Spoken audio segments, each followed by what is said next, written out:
Hello, everyone, and welcome to BFI Future Film Festival and this online event. Young programmers present Navigating the Industry with Access Needs.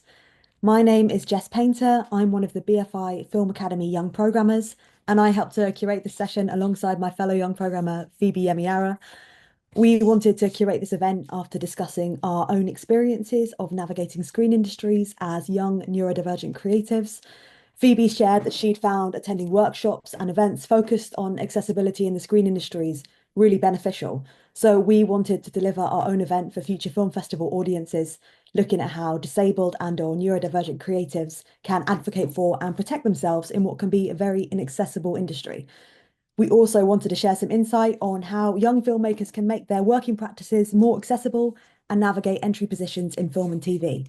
So I will be your host today, while Phoebe will be managing the Q&A box. So if you have any questions for our panelists, please submit them using the Q&A box here on Zoom. We've set aside the final 10 minutes of the event to answer as many of your questions as possible. So please send those in throughout. So yeah, let's move on to the panel. We are so excited to have such a brilliant, knowledgeable and industry-leading panel here to share their insight and advice with us today. So we are delighted to be joined by Danielle Goff, award-winning BAFTA and British Independent Film Award nominated producer and one of Screen Daily's 2023 Stars of Tomorrow and founder of Luna Pictures. We've got Rosanna Griffiths, writer, director, producer, and founder of production company Spinster. You may also recognise Rosanna from one of our earlier London Film Festival scene events, talking about her brilliant film Dope Fiend. So also check that out after the event. And we also have with us Lindsey Dryden today, Emmy award-winning producer, director, writer, and industry accessibility advocate, who has founded production company Little by Little Films and co-founded Filmmakers with Disabilities Doc. So I'm so excited to be joined by you all today. And I thought a really nice way to start would maybe be for everyone to introduce themselves in their own words, sort of saying what it is they do in.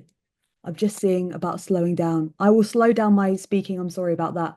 Um, if everyone could introduce themselves in their own words, what they do in the screen industries, and how considerations of access needs have shaped their work. So if we could start with Rosanna and then Lindsey and then Danielle. Hi everyone. A visual description. I am a white woman in my mid 30s with long purple hair wearing a black Adidas sweatshirt. I'm really excited to be on this panel today. I spent 10 years working in post-production and a little bit of production along the way on high-end TV and features.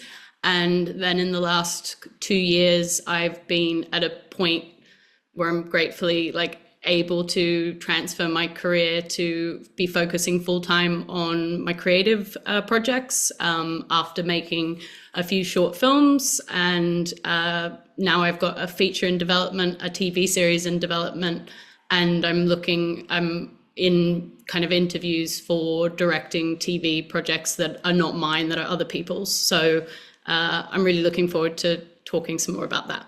So I'm Lindsey Dryden. I am a white woman with long dark hair with a big white streak in it. I'm in a room that you can't see because it's so messy. I like to blur it. It's technically my office, but it's full of papers and an odd number of suitcases. I'm wearing a black and green dress, and you may or may not see a black cat making her way through the screen at different times through this event. She only shows up when there's other people watching. I don't know what that says about her. So yeah, I'm a director and a producer. I've spent a long time kind of working as a producer with emerging talent and amazing newer filmmakers, especially in the doc space. And I'm focusing more on directing and writing now, which is really exciting. I actually started out in TV documentary. And about 15 years ago, I left TV documentary because it was so inaccessible. And quite honestly, at that point, I didn't know how to advocate for myself.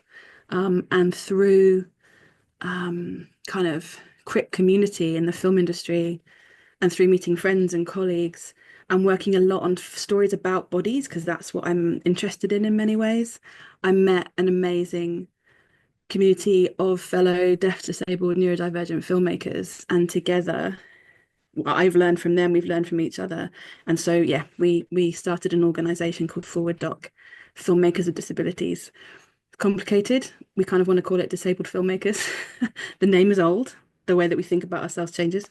Yeah, so that's me. I'm looking forward to chatting with these amazing, amazing creative people here. So, my name is Danielle. I just want to say up front, I do typically speak quite quickly. So I'm going to try my best to remember to speak slower, but it is something that just naturally occurs. I'm from South London, so we typically are quite, pacey with the way that we communicate. But yeah, my name is Danielle Goff. I am a producer from South London. I am a mixed heritage woman. I have dark hair that is kind of tied behind my head at the minute. I have got a red Adidas. I love that we're both repping Adidas, Rosanna as well. But I've got a red Adidas hoodie thing on. That's it. And I've got a lovely Tim Burton photo in the background, which is one of my favorite things. So enjoy. I started my journey doing a BA film, TV, and theatre degree. So I would say that I was a creative and then applied to the NFTS to do the master's degree in producing. And that's kind of where I fell in love with producing in all of its forms. I've produced 22 short films across animation, doc, but mainly live action fiction. And I've worked on multiple feature films, associate produced one with Film 4 in the BFI, which is actually premiering at South by Southwest in like 2 weeks, which is very exciting in Texas. And yeah, my kind of connection, I suppose, is I've been a carer since the age of 7 for both my mother and my little sister, who both live with quite severe physical needs and disability/ability, however you describe it. And my little sister's also got autism. And there's quite a few people in my family that are on the spectrum. So I feel like that being my personal life, I have just naturally bled it into the way that I approach my work and my producing.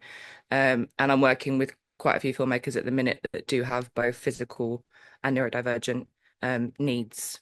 And yeah, so I suppose that's why you've asked me to be here. But thanks for having me. Thank you so much for those introductions. I also wanted to start by asking what exactly we mean by access needs. Lindsey, can I ask you to kind of start with this question? Who can have access needs? What are access needs? And can you give a few examples of how they might manifest? Just a little question to start with. Absolutely. I mean, I think something that I think it's really important to say is that everybody has access needs.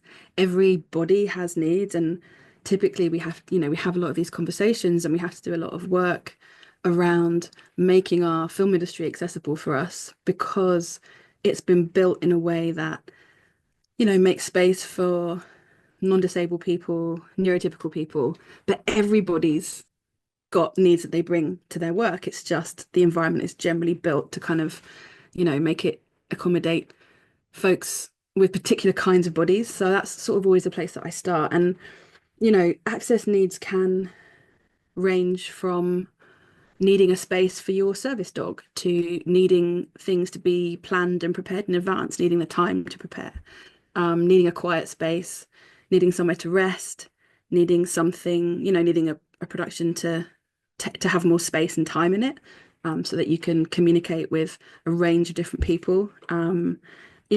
People always think about ramps and they think about accessible, well, in theory, they think about accessible toilets. The number of incredible wheelchair user colleagues who get to their, major funded production and they can't get to the toilet without being carried or having to drag themselves is a real thing that people are navigating right now. So I think there are access needs that are kind of more familiar to people, but it's really, it really can be a whole range of things. And then I know we're going to talk more about what that means in film, but it's really, what do you need to do your work, live your life in a way that accommodates the fact that you're a human and humans are complicated. That's sort of how I approach it.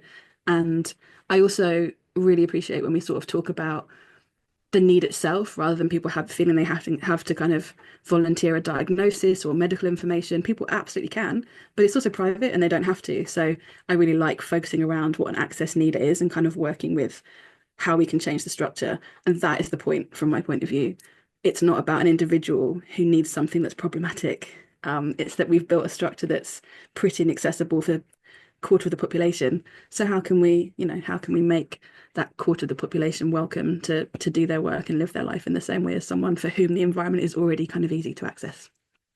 That's a brilliant and really clear definition. So thank you.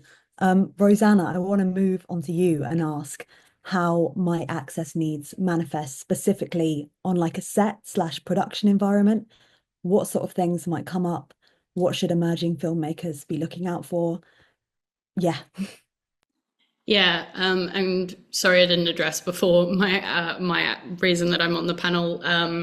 I was diagnosed with ADHD back in 2016 after being misdiagnosed with bipolar disorder and borderline personality disorder in previous years before that. So I moved through the world with a hidden disability, which is a lot of privilege, tapping into what Lindsey was saying before. I don't have physical barriers to work in the way that other people do, but how it looked for me is that before getting diagnosed and getting treated and being able to function, I had always struggled to hold down jobs because either I would be fired because I was not turning up on time, I was ill a lot, and so those things would kind of really counted into shame. And so and then kind of, I guess kind of the turning point for me was after I got diagnosed and I kind of went through another thing of kind of burning out in a job because I didn't understand that what my needs were and that I was okay to say it. I had an employer who was my line manager on a production. So I was working in post-production, and I'd kind of ended up in post-production because having been on shoots and burnt out really badly in an environment because I was so good at my job, but I was not able to kind of say, actually, I need some downtime. I need kind of some balance within this. So I was killing myself in those. So I moved into post-production, and I found that offered the stability of kind of Monday to Friday, 9 till 5 in the same place, but the flexibility of, even before COVID, I worked from home 50% of the time. And that allowed that if I hadn't slept the night before, because my brain quite literally would not shut off, I wasn't so stressed that I wasn't going to be in an office for 9 a.m. for something that didn't matter. And that really came from a line manager really kind of demonstrating to me that it was like, provided that I was getting the job done, he didn't care if I wasn't there for 9 a.m. He didn't care if I didn't come into the office, if we didn't have like a meeting or something like that on. And that small little inch that person gave me, which I now know is accommodations, like that's the kind of language, that completely changed my life, because I went from being somebody who knew that they were fundamentally good at doing the work, the type of work that we do in this industry, which is a lot of project management stuff, but just fundamentally could not function under very rigid systems or ideas around how we as people should function. And so I think the industry, I feel like I've gone on a tangent and I apologize, but the kind of coming back to the question, I think from a production perspective, like I went from being somebody who could not hold down a job to, when given accommodations, became one of the best in her field at a job.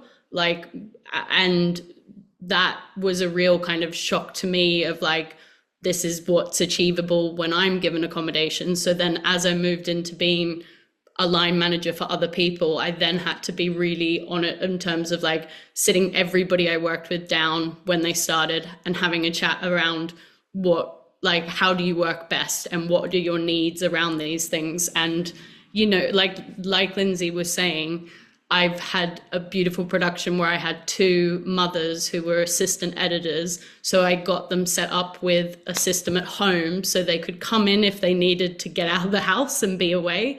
But there was no problem if one of their kids was sick and they needed to work from home. Like that's never an issue. And the cost to a production, we're talking 50 to 100 quid a week extra.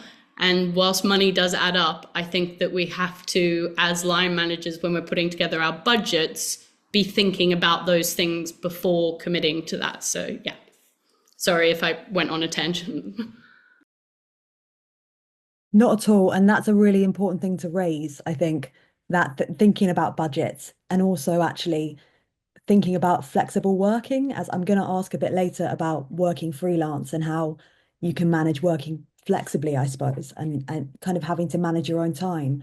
But thinking about that as a positive accommodation, I think is really important as well, and how that can actually enable you to work in a way that's not so rigid. So moving on to some more about expressing your access needs and asking for them. Danielle, I want to ask you, how can young screen creatives actually express their access needs and request them, whether they're midway through a job or maybe they're about to start a job? What would be your advice there? Yeah, I mean, I've had a look at the chat box, and I just also want to acknowledge that there is definitely, I think, like a fear or a worry, which is what a few people have said. And I don't take that lightly. I think like I'm someone that's quite comfortable speaking up. Sometimes it's been to my detriment because I think managers just think that I'm there to cause trouble. But also my mum's always brought me up to be like, if you don't ask, you don't get. And also, you know, even if there is someone in a position of power, it doesn't mean that they can use that position of power to make someone else feel inferior or unheard or any of those things. So I try and take that into my teaching as a producer and as a manager myself. Um, it's difficult. Every single person is difficult and every situation is difficult. So there's a lot of gray area within this. It's not very black and white. So I'm gonna give an offering of an answer, but also, you know, it might not be a one size fits all thing because that's also what living with, you know, extra needs entails, right? And I think that if you know that you have something that you need as a person, and they do have a responsibility as your employer to make sure that you are okay, and you've got a contract signed and all of these things, do speak up. Like, please do. It is hard, but there's also like people that you can reach out to in terms of film and TV charity there as a resource to back you up. Or I think like even Screen Skills has got certain resources that you can go to if you've got a problem with someone in your production. Um, but I think, you know, as Rosanna's saying as well, the first step is to just vocalize it. You really have to. I don't really have another answer than that. And I think it takes having more people in those roles that have an understanding of disability or neurodivergence or particular people that need support um, for it to become better. But it's also important for you guys to start your journey now because then you're going to be in positions that me and Rosanna are, where we're now able to make other people's lives better. I think also acknowledging there's not a one size fits all approach is actually comforting because I think to feel like this is the thing you need to do in each situation is really difficult when you see actually it's not going to work like that. I wonder if you could talk a tiny bit more, Danielle, about the legality thing you mentioned, because I feel like going into a situation, having a knowledge of your rights makes it a lot easier to then speak up, as you were saying. Is there anything more you can add, or where should people go to find out what their rights are given in a working situation? It is really difficult. I think that there's not, even with my little sister and the current government that we have in like, and their approach to things. I mean, it was much worse with the previous government, but the current government still doesn't have it's still not doing enough, in my opinion. But you know, unfortunately, some people look at disabilities or neurodivergence and they see the money that it takes to make that support become a thing. Um, so there is a slight avoidance. There are some really great companies like the BFI, for example, have got an access support needs pot of money, which you would get if you were to do a short with BFI network, for example. That money is outside of your budget, which is kind of like an additional thing that they can give you, but not everyone is doing it. The one thing I will say is the Disability Discrimination Act is legislation, and I think is a really great document and reference to just bring up in an environment where you feel like your needs are being I want to use the word effed with, like messed with, let's say mess with instead of, but there's not, there isn't that much, particularly for the film and TV industries. I don't know if you guys have got things that are coming to mind for you that you've maybe come across, but there's not that much that's specific to our industry, and it's such a specific industry. So that's why I'm saying you need to speak to people like Film and TV Charity, who can kind of give you support, because it's also really difficult when you've got certain needs to even be able to sit and read through things. So also, who are those people that you can go to and they've got free legal support? Do you know who I'm thinking of? Um it's gone from my head if I remember it in a little while, but Like there's citizens advice or something like that. That's yeah, citizens advice also can be really helpful. But realistically you need to speak to someone legally. Yeah, I that's think knowing that there is legislation there and actually acknowledging that the film and TV industry is work and it's an industry where people are projected as much as in any other industry um, is really important. I wanted to ask a bit more about asking for access needs, and I wanted to ask you, Lindsay, about, say you're applying for something, you are putting yourself forward for a job in the screen industries or like a scheme or a position, or you're going to work with someone. When in an application process would you recommend mentioning your access needs? Because it can be difficult to feel like you're doing that straight away and you can feel like, oh my gosh, am I being overbearing? Which of course you're not, but you don't want to also maybe do it in a way that feels too late. I wonder if you had any advice on navigating that kind of dilemma. It's a really interesting question, because I think everybody has a slightly different opinion about what might work and how to read a different situation, and it's a really difficult thing. I'd say sort of ahead of that, what's really important is to to use a document for yourself, like an access rider or an access statement, that you can download samples of them online. I'm sure we can share some resources here, where you just identify what is it that my accommodations are in different environments, because then you can be really clear about what it is that you want to have a conversation about. Um, I mean, I don't work in a field like, I make feature-length documentaries, short documentaries, exec produce features in fiction and non-fiction. And there isn't really a sort of application process that, it's not a very formal, traditional process. And so I think all of us, especially at the moment, are navigating an industry that is under a lot of financial pressure, is telling us it's under a lot of financial pressure. So it's harder than ever before to say, hi, I really want to be hired, and there's this additional thing I need you to think about in relation to me. I think that it is important to be able to identify what it is that you want to ask for and that you need to ask for, and do a bit of research about who is at that company, what have they done before, who are the people that you might be able to trust in that space. Deaf and disabled people in TV is an amazing resource where people talk a lot about companies, previous jobs, sharing expertise, and it's a really great place even to have a conversation about, when do I disclose this? It's this company, I'm nervous about that. So I think DDP TV is a really important part of deciding how you do that personally. In an ideal world, we should be able to say, I'm applying for this job and these are my access needs. At the end of my email signature and at the end of the email signatures of people I work with and really value, there's usually a question: let us know if you have any access needs so that we can accommodate how to communicate well together.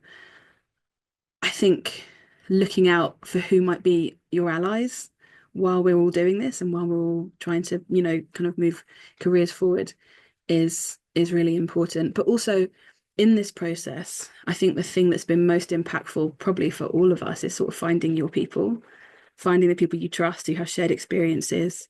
We co-founded Forward Doc, with Jim Lebrecht, who made Crip Camp, with Dale Mohammed, who made Renegades for PBS, Kyla Harris, who made the extraordinary We Might Regret This, which you should watch on the BBC right now, became one of our kind of later co-founders in a way.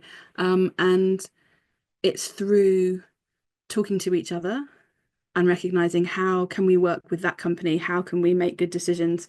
How can we support each other so we're not vulnerable? But also, if a company does, I think unfortunately we get to see the way that companies behave quite early if we specify what our needs are and if we ask to have a conversation about accommodations. And that isn't to say that we can afford to not work with everybody who isn't perfect or who isn't doing that well. That's the challenge. But I think talking to each other, advocating for each other sometimes is incredibly important. You shouldn't always be the person advocating for yourself. Who can you advocate for and who can advocate for you? I think that is a really big part of the sort of when and the how of disclosure. And again, with disclosure, I'd always say focus on the accommodations, not on having to give anybody any private information if you don't want to. It's up to you. It's a really, really difficult topic. And I think, as everybody's been saying in the chat, it's really frightening. And, I think lots of us dream of a list of people who are doing brilliant, accessible work so that we know I want to apply to that company. I want to pursue working with that company. And I hope that we build that list at some point because we have it, right? We have it sort of informally between us. That's a really positive thing to say. And I think that thing about finding your allies within a company and also building a community is so useful, and actually kind of leads on to my next question, which is about asking for your access needs in a more informal setting.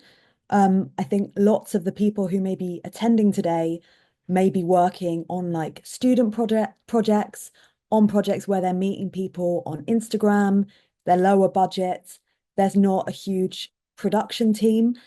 How can you kind of ask and express for your access needs? Oh my gosh, sorry about that noise. In a really like informal situation like that. Could I come to you, Rosanna, and ask about access needs on a more informal set?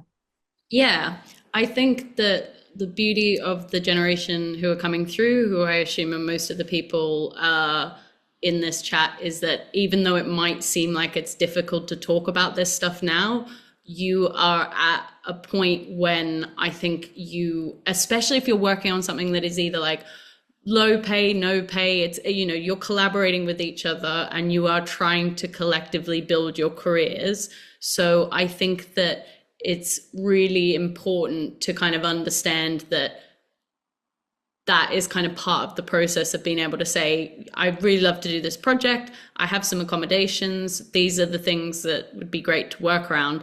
And I would hope, my faith is that most people at a similar generation to you are going to be open to these conversations, are going to be like, let's talk about this, let's try and structure it. And I think something to kind of what Lindsey was touching on, and I think particularly if you're working on things where there is low pay, no pay collaboration,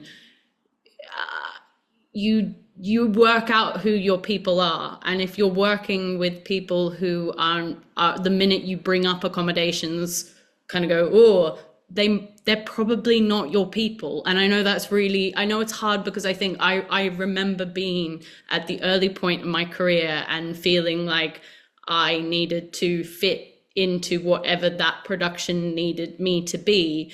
And I think that the point that my career really started to take off was when I started to be more confident at saying what I need, and also be more confident to walk away from something that was either fundamentally unsafe for me or was unsafe for my team. And I could not in good conscience like sit by and be part of a production that was doing wrong to other people. And I think all of that stuff is you learn as you go. And I think that sometimes it might feel like this is the end of the world if a situation like that occurs. But I think on more informal productions, I think really being able to sit down and have those conversations early on. And like I think Lindsey said, is like, sit down for yourself and write your own access rider, and also understand that you have good days and bad days. And so something that you might not always need. So on my last not my last short film, the short film before that, I was like, look, I've broken my leg a month ago, like a couple of months ago. I was still on crutches, so I was like had needs of that, and I broke my leg because my brain was not paying attention what I was doing at the time. That's part of things that come with it. But I knew that I was in a particularly fragile state, and I was like had very firm things about I need a space that I can go to. I can shut the door on. No one can see me in case I need it. Like that's a kind of thing. I'm so glad that I really was like, this is a need, because I absolutely had a day on set where I had about an hour where I couldn't function. I couldn't stop crying, and it was nothing to do with the set. It was to do with myself. But I think it's really thinking about like, what does your worst day look like, and what might you need on your worst day, and what is like a fundamental needs to exist as an access requirement, and what are things that like I would like you to be aware that this thing may be needed. I might not, but I need you to be aware that it might be needed. That's not rambling. Again, I love what you're saying about kind of it being values led in the filmmaking communities you're within, and how actually there's a real positive thing to finding accommodations together as emerging filmmakers. And I imagine that probably impacts on the sort of work that is being made, if it's being made in a safe and positive space where people are protected and able to operate just as well on their bad days as they are on their good days. Um, I suppose I want to ask now, to Danielle, what would you say to emerging filmmakers who want to make their work more accessible, and who want to be able to provide that environment? What are some concrete things that they can do to create that, yeah, a good environment to work in? And then, everyone else, please do join in on this if you've got any advice. Yeah, I mean, it's a really good question. I think there are some things that, as we've discussed, do cost money. I remember when I did Nights, which was a short that we did with Disney, they they actually were really good with accessibility and wanting to do better. We had a stills photographer who had done Heartstopper, who was really great. And he had his sign language interpreter support with him, because that was something that was needed. But then it became two people instead of one, right? But that's for him to work and thrive. That's what he'd identified as something that was necessary for him to come and be a part of our team. And Disney did pay for that. I think when you are working with like low to no budgets, it would be difficult to pay anyone and then needing to maybe pay for other people or for particular things. But I think you just have to be willing. That's the first thing. Be willing, be open to, again, like if you don't ask, you don't get, because I think if it's something that is going to mean that you can be a part of a creative team, just do it. Like, unless you like, if you really, really can't, I'm always the first one to say, come and bring me anything. If I really can't make it work, I'm going to be honest about it. But I think the first step is to try. So I don't think there's a very long-winded answer for this, really. I think, as everyone else has been saying, you kind of find your tribe. Um, but you just have to have a willingness. That's how I've always approached things. Um, yeah, we just have to do our best. But I think there are some people that are just not open to even caring. And I think it also does extend past this particular kind of area and discussion. Like a lot of my experience and who I am as a person is other in some way. And the word other, I think, has got a lot of negative connotations towards it. I actually love it, and I've repurposed it, and I embrace it for all of its beauty. But I'm working class. The industry typically doesn't, really have many things kicking about for independent working class producers. I still turn up every day and come and do this because I love it, but it is hard. I'm mixed heritage, and sometimes there's been discriminations that I've come up against because there are some people on this planet that don't care for people that are not who they are or how they reflect. And I'm also queer and a carer, and so like every part of my spirit is other, and that then means that I am always rooting for those that are from those backgrounds, or that the industry, the world that we live in, the structures that have been in place because a particular group of people has been running whatever for however long. Like, in my spirit, I just want to dismantle and rebuild that. But I think also you have to understand how the wheel works in order to break it and remodel it so it's better. So I think even though it is hard when you go through something that is negative, or you go home and you're like crying because someone's misunderstood you or not seen that you need this thing and they've kind of allowed you to maybe struggle, that, as much as it is difficult, is all part of building a better future that we all run at, in my opinion. So this is a bit more of like an emotional answer than a pragmatic one, I suppose. But yeah, that's my 2 pence on it. You just find a tribe, and if anyone doesn't appreciate or makes you feel bad, just stay away from them. That's actually just go, run away, run as far as you can. This is being recorded and other people are watching it, and this is probably far too personal. But I worked with a therapist for a long time who was brilliant. And part of what was good about him as a therapist was that he and I have very different life experiences. Like a queer disabled woman and a cis het white man. We didn't have things in common, and I found that very helpful because it helped me navigate how do other people in the world think about these things. And there was a point where he said, why don't you just stop? Why don't you just get a different job? Why don't you just make your life easier for yourself? Because there is no money in, we were talking about the kind of economic struggles of being part of the identities that I think we're all part of here, and the stories that we want to tell that are not the most commercial, apparently, always, though of course they have that value too. And the point is, the system is set up the way that it is, and it's a problem. And if we stop, then it stays the same. And it isn't okay that everybody has to do extra work to change the industry that we work in, to even do the job that other people get to just do. It's not all right, but it is the reality of it. And I think, the people in this room, Rosanna, Danielle, like the incredible talent that's represented here, is testament to why this work is so valuable.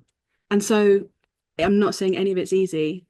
It's so hard and it has a cost. And I think what we can do is try and find ways to ameliorate the cost that it has on us, the things that it takes from us. How can you plan financially, emotionally, in practical ways to take care of ourselves and each other? But I don't think we can stop doing this work because it does have value. We know that the stories we're telling, the ways that we're telling them, speak to audiences like us and audiences who have nothing to do with us. And there's a long history of people who didn't stop fighting, who didn't, who refused to kind of be expelled from the industry that tells us that we're not welcome. And so, yeah, I think it's about figuring out how to support each other and how to be really practical about how to move this forward. Refer to the principles of disability justice. We live intersectional lives. This is always important to everybody, always.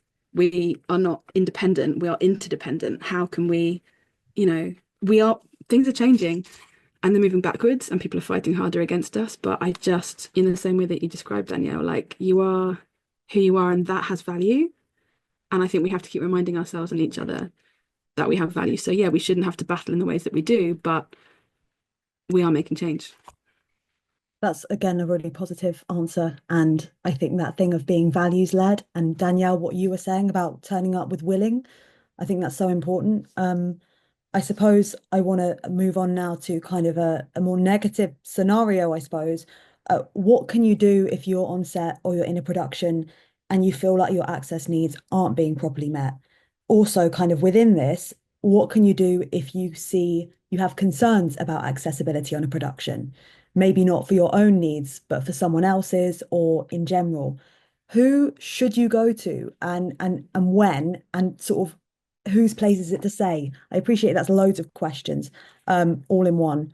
But Rosanna, would you be happy to launch into that? Absolutely. This is one of my favorite things to teach people about. First of all, the paper trail is the most important thing you can have in life. So if something is in writing and it is date stamped, which is best done via an email, there is at no point a situation where somebody can say, we never knew about this, this was never brought to our attention. It does not mean that something will be done the minute that that email is sent.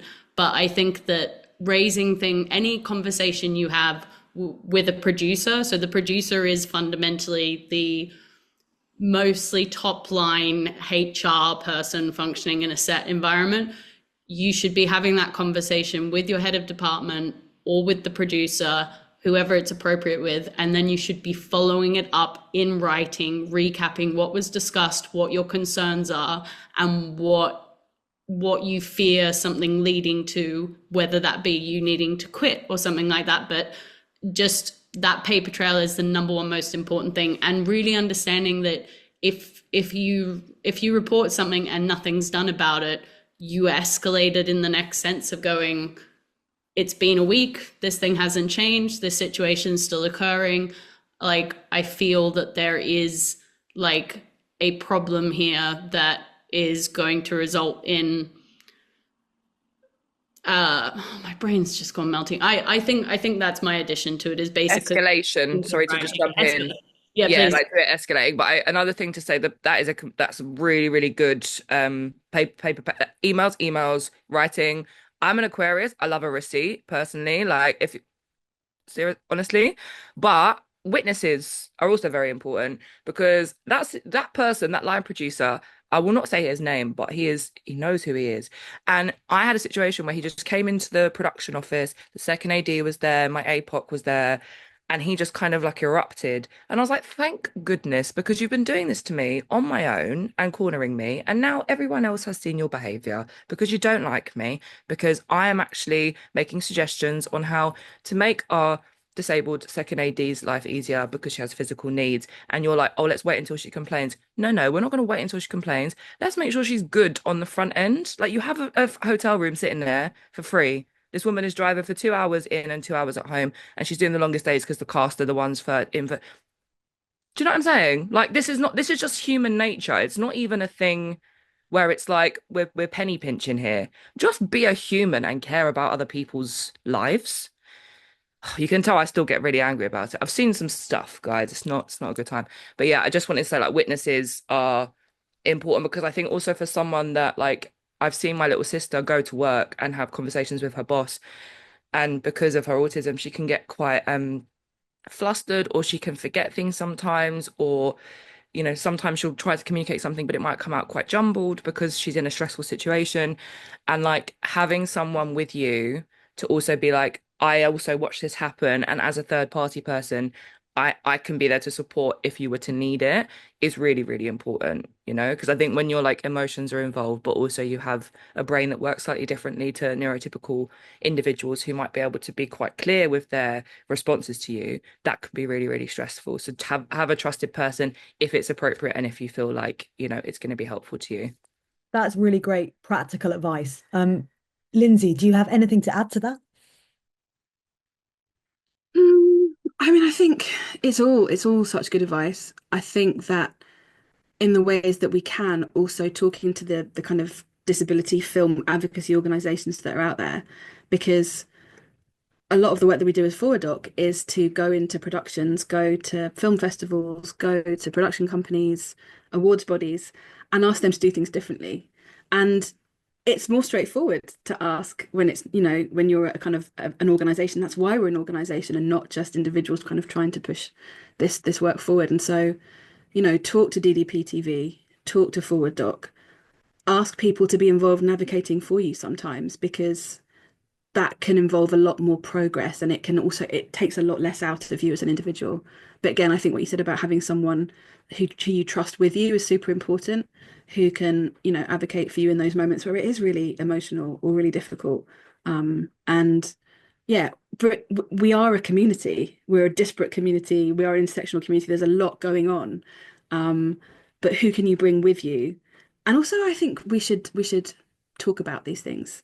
It's good to have conversations about these things. In the early part of my career, so much of this happened very quietly. And then gradually it feels good down the line, because 10 years later, someone is sort of discovered to be the problem that they really are. But what if we'd had a more open conversation about it earlier? And, that can make a really, really big difference, to not hide it, because it isn't an individual's problem and it isn't a disabled person's problem.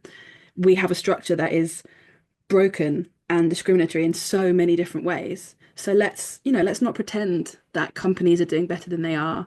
that broadcasters are doing better than they are. Let's, celebrate the good stuff, but let's have transparent conversations about what's actually happening, because there's a lot of lip service and it doesn't always reflect how people behave.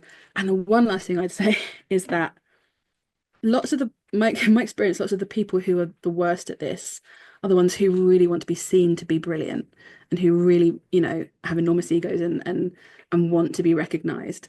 And so sometimes you can give them ways to be recognized, and that is the thing that motivates them to be a decent human being. It's not okay, but it does work. There's now an Academy Award category that's just been announced a couple of weeks ago that Marley Matlin worked on for really good quality captioning. I've worked on productions fairly recently where, as a deaf person, it's been tricky to get the captions that I need to be involved in the post-production process. It can be hard to ask for that, even as an experienced person who spends lots of my time doing disability advocacy work in the industry. And then as soon as, you can say to the wider industry, but look, you can be rewarded for doing this magical thing. There's a way that you can get recognition out of this. I'm not saying that applies to the people I was working with, but I think it does to the folks who are the real problem. They really like to be seen to be doing good things. And so if that's the way to make it happen, it's not a fun game to play, but it can be really effective. I think what you're saying about as well, transparency and that thing about you're not alone, I think is a really important thing to bear in mind. And I think that's why festivals like this are so important. And I really hope some of the people in the chat get to connect and check out some of the resources. I've got so many more questions I want to ask and so much more we could talk about, but I do want to move into some audience questions now. So I'm going to launch into some of those for you. Here we go. Okay, so this is a question. It hasn't got anyone attached, so please, whoever would like to answer, jump in. Do you think it would be helpful as creatives to become familiar with laws, regulations, and policies around accessibility, discrimination, and inclusion to help us in advocating for ourselves? Yeah, I mean, here's the thing. Art is political and has always been political. I think our existence is political. And as I said, in order to know how to break the wheel to remold it for what we actually need for a better, more inclusive future, we have to know what we're up against slightly. So I think every movement that's ever happened has been fought in the streets with people actually marching and doing a thing. But there's also been a team of people that have familiarized themselves with the legals to actually stand up and kind of make an active legislative change. I believe that is the way you say that word. Anyway, so as I said, I'm a big fan of receipts and I'm a big fan of knowing how things work and being in the room. Like I've done a few different jobs. When I left the NFTS, they had like an elected student union president who would go into the board meetings and kind of actively sit with the people that were making the changes. And me being in that room was, agitative because of everything I would go in and want to push for. If I wasn't in the room, I wouldn't have been able to have made some positive changes. And if I hadn't have spent the time learning about how things worked, I wouldn't have known how to actually maneuver the structures, Anyway, everyone else jump in, but yes, read things. Well, that sounds, yeah, I think that thing of also being able to have a bit of control and an awareness of your rights is so important. I'm going to move on to the next question. This is one I was actually going to ask. So this person says, hello, do you know about and promote the government access to work scheme? I'm a freelance access support worker, and so many self-employed creatives are not aware of it as it is not promoted much. Do any of you have any experiences with access to work, or could anyone speak a little bit about what that's about and if it's worth looking at? Yeah, I'm sure Lindsay will definitely kind of have experience in this as well. But I do just want to say that access to work, unfortunately, is really tricky within our industry because I've been thankfully able to access it because I run under a limited company. But even the laws around your banking and your tax and stuff like that means that they've changed it. So only head of department, high roles are really operating under limited companies now. I know that the TV Access Project, TAP, if you look up them, they're really focused at the moment of trying to find a way to get access to work as a kind of scheme. And for people who don't know, it's like if you have a disability, access to work can help put in place, like help cover the financial costs to put some of those accommodations in place for you, the support you might need, whether that's gear, whether that's a person who can help make sure your admin stays on track so you don't end up losing your company. That's kind of the things that they can help with. But TAP, which is the TV Access Project, I think are a really good organization to get in touch with if you have any questions around this, because they're really pushing to how to find a way to get access to work to function within the freelancer setup that our industry runs on. Has anyone got anything more to add on access to work before I move on to another question? I would add something really speedily, that it can be a really brilliant resource and it can also be really difficult to navigate. And so I don't know if the person who asked this question is someone who helps with this kind of work, but there are certainly people out there who help you figure out, what am I actually able to apply for? What applies to me? I'm currently in a year-long queue for any kind of response for my current application, and was told when I applied that it would maybe be 8 to 12 weeks. So you have to be really realistic. You're not going to have the access support you need quickly. And it's not, I mean, it's a really good question. It's not promoted much. I think it's because governments, particularly the previous one, have not been keen for any of us to use it. It's very under-resourced. There are literally not enough people in that office processing applications. But for when it does work, it can work brilliantly. You know, a friend of mine who's a deaf filmmaker has it to not only cover her BSL interpreter, but also her sound recordist, because at this stage in her hearing loss, she's not doing her own sound and someone else is.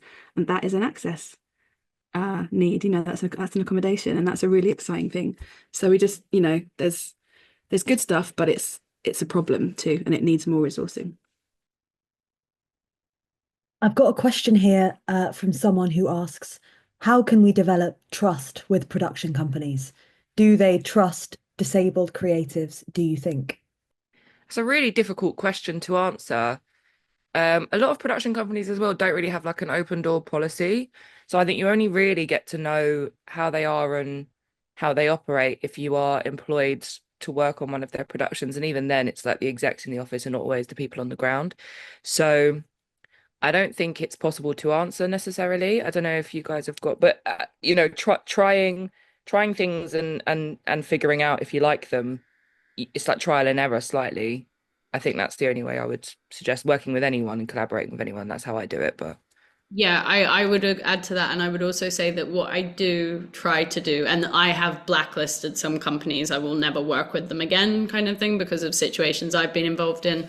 I try to give production companies the benefit of the doubt, even to the degree of kind of going into a project knowing that I had heard some things about productions which gave an indication of what the culture might be.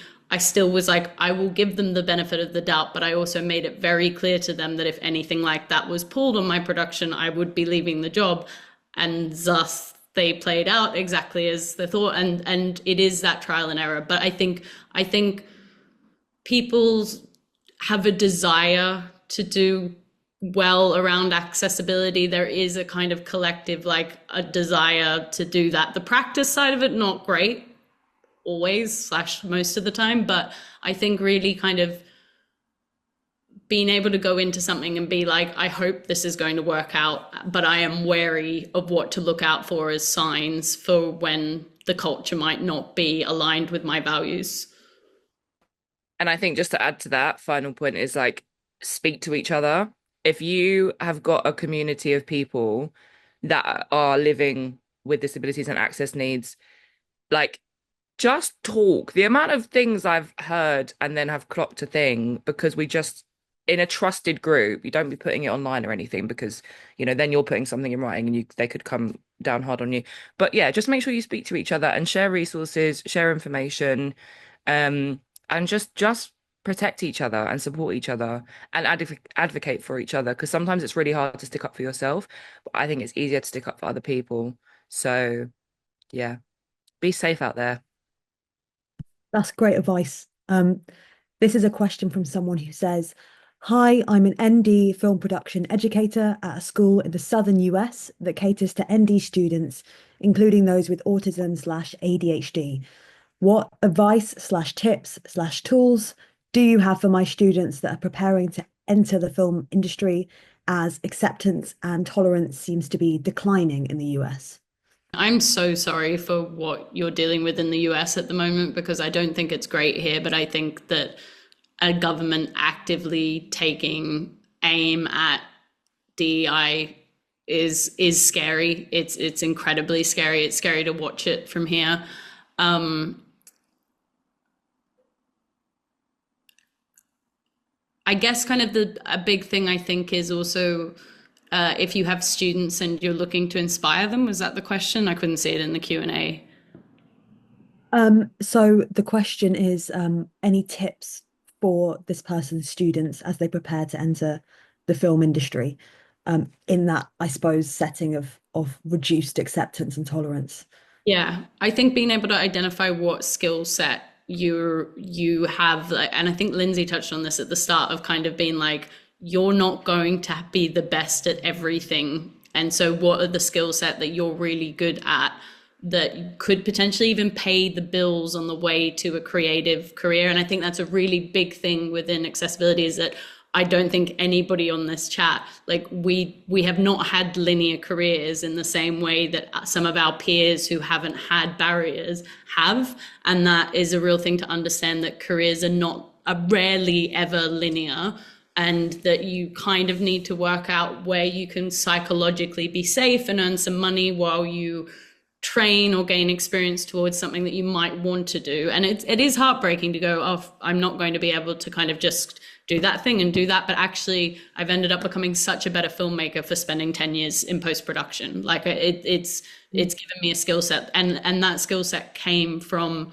many years of working in restaurants, which was evening shifts and focused around stuff that was, and I could get fired from those jobs or leave them and it wasn't the end of the world, but that skill set was then transferable. So I think really kind of thinking of your career as a marathon and being like, what would get me to the first kind of check-in point? I'd love to add to that about, what you do as a student just about to enter, the kind of US industry. As you said, Rosanna, what's happening in the US on a number of levels is horrific. And it's not far away in other places close to home too. And I think at the same time, I've worked a lot in the US, more in the US than in the UK over the past 10, 15 years, because it's a very political, creative environment, more so than I've found here. Frankly, people don't know what school I went to and that I'm not posh in the US. People can't tell that I didn't go to the right school to get a job in the film or TV industry in the US. That has opened up so many opportunities to me. And it's a political community in so many ways. People, I think, embed a political approach and a kind of energy in the US that I haven't experienced in the UK. And that isn't to say that there aren't amazing things and amazing people, but certainly in the independent documentary space, there's a lot of incredible things that have been happening. And I think those people and those productions, especially around neurodiversity, disability, deafness. If you look at Crip Camp, if you look at Reed Davenport's work, he's just won his second award as a disabled filmmaker at Sundance for his new feature doc. If you look at what PBS is doing with the Renegade series, there's so much. Deaf President Now, I just got back from Sundance with that film, which I worked on, which is, a story co-directed by a deaf director about a deaf community that is going to be on Apple TV Plus in a few months' time, that had its premiere at Sundance. Like, this work has value. So even when the entire political system and beyond is telling us that we should be hidden and that, it's wrong. It's just like the evidence doesn't bear that out. We know that. And so given that there's 1 billion, I don't love reducing our value to what's commercializable. That's not necessarily the right word. But there's an argument that lots of people do like that, and that's where the bottom line is. And so there are 1 billion disabled people in the world. our stories, the people who tell those stories, have so much value, and there's evidence of it. So look at all those productions that have been happening in the US and here in the last 5 to 10 years. Contact those production companies, contact the producers, the directors, the APs, particularly the people who are coming up, because they have strategies. And I think there is a lot of hope. There's a lot of despair too, but it's designed to make us stop. And so we can't. That's incredibly inspiring. I'm going to move on to another question now. This person says, I'm high masking autistic, so have entered jobs saying I have no access needs, wanting to not be seen differently. Inevitably, though, I am struggling. Will they understand if I speak up now? I don't want to hog, but I definitely will say, hi, I see you. This is a very kind of, and I think this is more common than you might understand, of the amount of people who are going into jobs not even knowing that they could be asking for accommodations, and then kind of being stuck in that. I don't want to cause a fuss, but I can see, because also it's not until you really start a job that you understand the respective people you're working with, what the structure is of that, and then can kind of work out what your access needs. Access needs are not something that you get a do or die at the very start to say, and then that's it. So I think it's really important that if you are doing that, of just asking two people, usually like a producer and somebody else. And I always say have two people, because it's a HR tactic of like having three people in a conversation just means that there's accountability for the tone of that conversation and what's kind of discussed, and just kind of really being able to say, like, when I'm doing this task, I think I find this part of it difficult, and I was wondering whether we could have a conversation around that. Here's something that I think would help me. This is an accommodation that would be good. And I would say that that's a good feedback tool I would say for everybody to consider of, is if you need to talk about something, it's always better to talk about it from, when this thing happens, it makes me feel like this, or it causes this reaction in me. Because I think if you're approaching something and going, this person does this thing, and it's like that, it's more kind of how you can kind of, it's a HR tool again. And I think when people are asking about whether it's good to know about laws, I think it's really good to know about some HR tools about how to be able to talk about a situation without it being personal, unless it's a specific, like someone is doing something that's actively discriminatory, but being able to talk about what your needs are coming from a place of you, and how you want to function in the workplace. Sorry, that was slightly rambled, but I do just want to say to this person to really, you won't be causing a fuss. And actually, like, if you are struggling with something and it's related to the fact that you need small adjustments to be able to do your job, then you have the full right to ask for that. So please do. On that note, unfortunately, I think we are going to have to end today's session. Thank you so much. And we have got more questions, and I wish that we could answer them now. But please look at the resources in the chat box. Please look at everyone who attended's work, get them on socials and Instagram and websites, because there'll be so much useful stuff on there for you to look at. I just want to say a huge thank you to our fantastic guests for today's session, for all of you for attending, and for everyone who submitted brilliant questions.